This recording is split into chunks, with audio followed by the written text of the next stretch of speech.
हर सुबह उठते ही एक रेस सी शुरू हो जाती है। बच्चों का जल्दी जल्दी टिफ़िन बनाओ, हस्बैंड का टिफ़िन बनाओ, ब्रेकफास्ट बनाओ, घर का काम, लॉन्ड्री, सफाई, मार्केट और न जाने कितने काम। और दिन के एंड में ऐसा फील होता है कि यार सुबह से कुछ ना कुछ काम ही कर रही हूँ, बट एक मिनट भी अपने साथ नहीं बिताया मैंने। कोई रिलैक्स सुकून नहीं मिला, कुछ ऐसा मी टाइम नहीं मिला। मैं जानती हूँ हम हाउस वाइफ के लिए ना ये टाइम कभी भी एक्स्ट्रा नहीं होता है पूरे दिन में।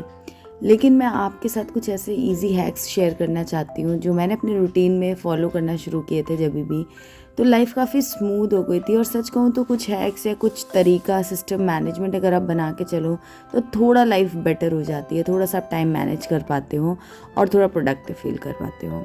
Hello everyone, welcome back to my channel और मैं हूँ निधि और आज हम बात करेंगे थोड़े से टाइम मैनेजमेंट टिप्स के बारे में। तो अपनी ही बात बताती हूँ कि पहले क्या करती थी मैं कि ना मतलब मैं बहुत लंबी लंबी लिस्ट बना लिया करती थी कि मुझे ये काम करने हैं, मुझे वो काम करने हैं। हम हर दिन के लिए सोचते हैं कि कल उठेंगे तो कल ये काम निपटा लेंगे, बट एक्चुअली में सिर्फ वही काम नहीं होते, आपके और भी रेगुलर दिन के काम होते हैं। कुछ बिना बताए काम आ जाते हैं, तो आपने जो कुछ प्लान किया वो उतने एग्जीक्यूट हो पाएंगे इसकी प्रोबेबिलिटी कमी होती है। तो ऐसे में क्या है कि अगर आपने 10-12 कामों की लिस्ट बना ली और फिर आप कर नहीं पाए उन चीज़ों को, और 10-12 काम होते हैं ना, तो कन्फ्यूजन भी होने लगता है कि कौन सा करें और कौन सा नहीं करें। तो बहुत इनकम्प्लीट सा और कुछ खास फील होता नहीं है जब आप ज़्यादा कामों की लिस्ट बना लेते हो। तो फिर मैंने क्या चेंजेस किए कि मैं अपनी फ्रिज के ऊपर जो मैंने एक मैग्नेटिक शीट लगा रखी है, पहले मेरे पास पेपर वाली थी, उस पर मैं ना 2-3 काम इम्पॉर्टेंट हैं जो वो मैं लिख देती हूँ। ज़्यादा नहीं, 2-3 काम बहुत है। अगर उतने हो जाएं तो फिर ऐड ऑन है बाकी के काम, लेकिन उतने तो हो ही जाएं तो वो काम मैं उसमें लिख देती हूँ। लाइक मुझे कोई बिल भरना है तो वो मैंने उसमें लिख दिया कि मुझे बिल भरना है। मुझे कहीं की क्लीनिंग करनी है तो वो मैंने लिख दी कि ये काम ज़रूरी है, मस्ट है। या कुछ और मुझे ऑर्डर करना है, मंगाना है, कुछ भी इस टाइप के काम जो कि हम दिन भर के काम में भूल जाते हैं बट वो ज़रूरी होते हैं, तो वो सब मैं उसमें लिख लेती हूँ। अब जैसे ये प्रोडक्ट्स मैंने हफ्ते भर पहले ऑर्डर किए थे बट डेली इनको क्लीन करके रखना ही भूल जा रही थी, तो मैंने एक रात पहले ही इनको अपने फ्रिज की जो शीट है उस पर लिख दिया था। और आज मुझे था कि ये मुझे करना है, तो आज मैं इनको क्लीन करूँगी और इनमें जो भी मेरा मील प्रेप का सामान है वो सब स्टोर करूँगी। तो कहने का मतलब ये है कि काम का प्लान मत बनाओ, आप स्मार्ट तरीके से कैसे अपने काम को मैनेज कर सकते हो वो इम्पॉर्टेंट है। उससे आपका दिन प्रॉपर्ली ऑर्गेनाइज रहता है, टाइम भी मैनेज हो पाता है। तो इसीलिए हैक नंबर 1 जो मैं शेयर करूँगी वो यही है कि अपने काम को मतलब 3 से 4 काम कुछ ऐसे इंपॉर्टेंट डिसाइड कर लो जिसको कि आप कर पाएंगे। बाकी तो दिन भर के काम चलते रहेंगे, बट ये काम अगर आपके हो गए तो आपको सेटिस्फैक्शन फील होगा, सेंस ऑफ अचीवमेंट फील होगा और आप प्रोडक्टिव हो पाएंगे। तो इसलिए अपने दिन की शुरुआत में ही 3 इंपॉर्टेंट काम डिसाइड कर लो और पूरे दिन जो भी काम चलेगा चलता रहेगा। ये 3 काम अगर आपने पूरे कर लिए तो आपको बहुत ज़्यादा प्रोडक्टिव और अच्छा फील होगा।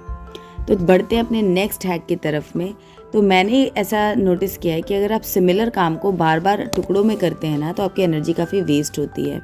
इसका एक छोटा सा एग्जांपल जो मैं आपको कई बार बता चुकी हूँ, मील प्रिपरेशन के बारे में। फॉर एग्जांपल अगर आप ब्रेकफास्ट बना रहे हो सिर्फ, उसके बाद फिर लंच बनाओगे, देन फिर डिनर बनाओगे, फिर कुछ स्नैक्स बनाओगे, तो आप सिमिलर टाइप का काम दिन में 10 बार कर रहे हो, तो उससे आपकी एनर्जी और फ्लो दोनों ही गड़बड़ाता है।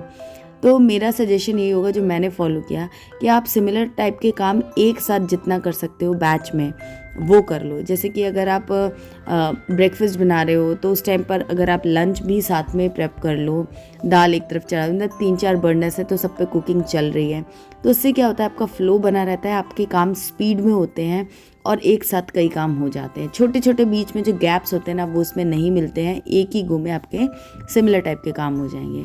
तो इसलिए बैचेस में काम को करना आप शुरू करें। अगर आपको किसी को कॉल लगाना है फॉर एग्जांपल, तो आप ना ऐसे 10-10 मिनट अलग अलग से निकालें। उससे अच्छा है कि आप एक साथ बैठें और 3-4 लोगों को जिसको भी आपको कॉल लगाना है फटाफट कॉल लगाया। उस वक्त आप सबसे बात करने के ही मूड में होंगे, आपका मूड भी सेम टाइप का रहेगा, इरिटेशन नहीं होगी। कहने का मतलब है कि सिमिलर टाइप के काम अगर आप एक साथ करते हैं तो उससे आपका एनर्जी और टाइम दोनों ही बच जाता है। अब हम बात करते हैं थर्ड पॉइंट की बात।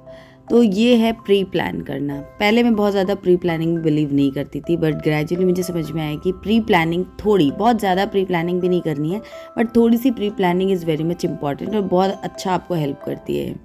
तो आप 1 रात पहले या 2 रात पहले ही अपने अगले 2 दिन का मील वगैरह प्लान कर सकते हो कि आपको सुबह टिफ़िन के लिए क्या बनाना है। तो अगर आपका वो मेन्यू फिक्स रहेगा तो सुबह की हैसल, सुबह का कन्फ्यूजन आप अवॉइड करते हैं और साथ में जो भी चीज़ें बनानी है उसकी तैयारी आप रात में पहले से कर सकते हैं।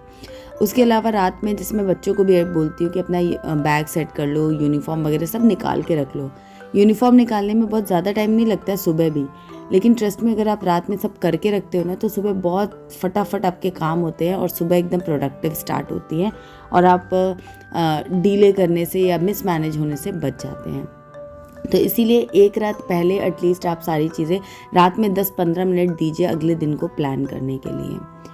उसके बाद डीक्लटर करना बहुत ज़्यादा ज़रूरी है। अक्सर क्या होता है कि हम छोटी छोटी चीज़ें इकट्ठा करते रहते हैं, चाहे फिर वो आपके घर के सामान की बात हो, चाहे फिर वो आपके फ्रिज के अंदर रखे हुए खाने की बात हो।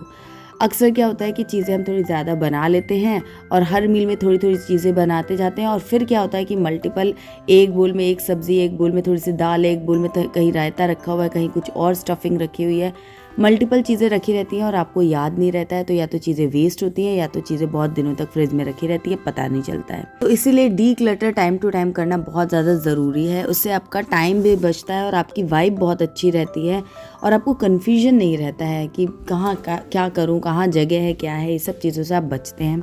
फ्रिज की अगर मैं बात करूँ तो हर 2 दिन पे अपना फ्रिज एक बार ज़रूर चेक कर लो। मेरे साथ ऐसा होता है कि थोड़ी थोड़ी चीज़ें काफ़ी बच जाती हैं, तो इसलिए मैं हर 2-3 दिन पे चेक कर लेती हूँ। और ऐसा होता है कि 2-3 दिन में एक बार ऐसा होता है कि मुझे सब्ज़ी वगैरह कुछ बनाने की ज़रूरत नहीं होती, सिर्फ रोटी या चावल बनाने से काम हो जाता है, क्योंकि थोड़ी थोड़ी मल्टीपल चीज़ें बच जाती हैं।